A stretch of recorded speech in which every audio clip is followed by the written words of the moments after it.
This is a story from my first biographies about Helen Keller and Anne Sullivan, who was her teacher.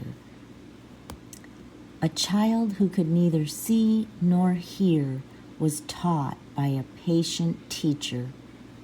Helen Keller was born in 1880 in Tuscumbia, Alabama. When she was 2, she became sick.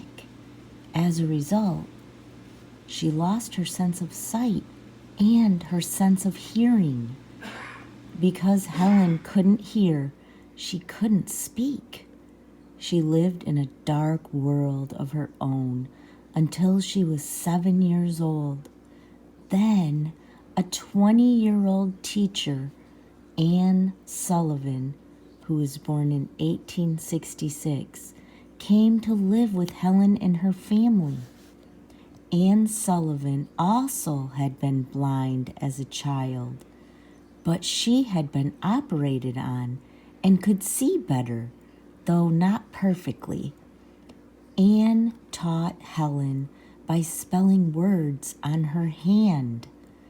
Once she understood what Anne was doing, Helen learned quickly.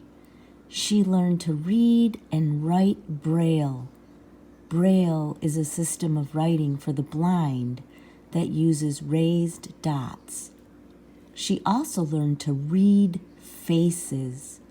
She could understand what people said by touching their faces as they spoke.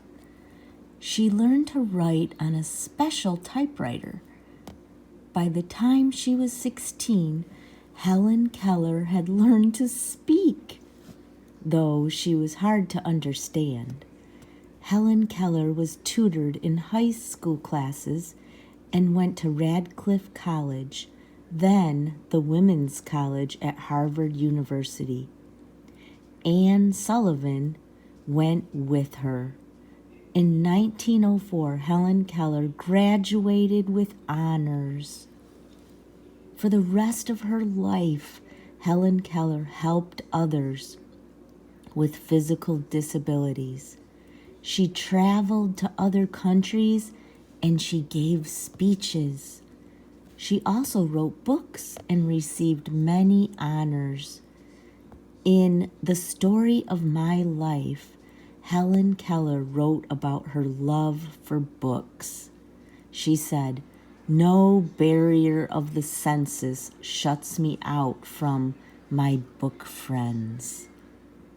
They talk to me without embarrassment or awkwardness." Helen Keller believed people should help one another. She said we would get along better if we imagined ourselves belonging to one worldwide family.